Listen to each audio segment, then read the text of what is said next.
In the 12th year of the Jing Emperor's reign, during the 3rd month of spring, in Shikuan County, Longyan Prefecture of Sichuan, about 120 li east of the county, in Zhao village, the sun was leaning westward.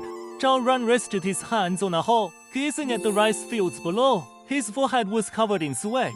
If this were a typical time travel story, Zhao Ran might have clapped his hands in joy, celebrating his jackpot moment, a chance to wield a golden key to rise above all, maybe even overthrow a dynasty. This was every time traveler's dream. Unfortunately, reality was much harsher. Zhao Ran could only tie a coarse linen cloth around his waist, wear worn-out straw sandals, and toil shirtless under the sun. In the Ming Dynasty, farming was the foundation of society. Thought as a farmer, one was expected to accept their fate, laboring at the very bottom of the social ladder to support the empire's foundation. But how could someone like Zhao Ran, a modern time traveler, willingly accept such a fate? The body Zhao Ran had traveled into belonged to a young man also named Zhao Sonlan. To Zhao Ran's surprise, they shared the same name, leading him to wonder if sharing a name was some kind of prerequisite for time travel. Until last year, Zhao Sanlan's life seemed full of promise. His parents had screamed and saved to send him to a private school in a nearby village, and Zhao Sanlan didn't disappoint them. His studies were excellent. He was on the verge of taking the child's scholar exam when Zhao Ran suddenly replaced him. Ever since Zhao Ran took over, Zhao Sanlan's academic performance had worsened drastically. The reason was simple. Zhao Sanlan hadn't just left his body to Zhao Ran, he'd also passed on all his memories. The empire was still called the Ming Dynasty, but it wasn't the Ming Dynasty Zhao Ran knew. To the west, there were the Xia Kingdom and two Tibet. The era was still Jing, but the emperor was no longer Zhu Haokong. The government still governed the people, but its authority was no longer absolute. Even Shikuan County, under the Longyan Prefecture of Sichuan, couldn't be confirmed as the same region nestled between the Qinling Mountains and Beishan Mountains, because this world had something unique: a Daoist sect. Zhao Ran vaguely understood that the Daoist sect was the true foundation of the empire, the power behind the government. He could only guess at its deeper secrets, since Zhao Sanlan's memories didn't reach that far.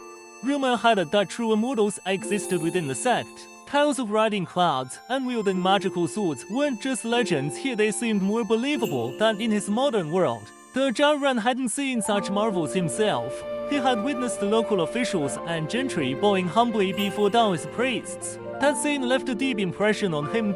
As a result, Zhao Ran lost interest in studying. His first choice was, of course, to find a master and learn the immortal arts. For a time traveler, such a dream needed no justification. But the chance of joining the sect seemed slim. Even if he couldn't learn immortality, joining the Daoist sect seemed a better bet than the government for a secure future. Having worked in a government job for over a decade in his previous life, Zhao Ran naturally leaned toward this choice. Last year, Zhao Sanlan's parents both passed away from illness, leaving Zhao Ran with the unavoidable responsibility of mourning them. Due to the mourning period, he couldn't continue studying and had to return home. The teacher urged him not to neglect his studies, but Zhao Ran paid little attention. What finally killed Zhao Ran's academic ambitions was a grand Daoist ritual. The clan elder passed away at 70, and Zhao Ran's fourth uncle, the new clan head, invited several Daoist priests from King He Temple to conduct the 7-day ceremony. Zhao Ran, being literate and good at math, was put to work in the accounts office. He watched as dozens of baskets of vegetables, countless measures of rice, 7 live chickens, and 3 sheep were delivered to the temple. For several nights after, he couldn't sleep. Though Zhao Ran knew the elder's family was wealthy, seeing it firsthand shocked him. After all, in over half a year since he'd arrived, Zhao Ran hadn't even tasted meat.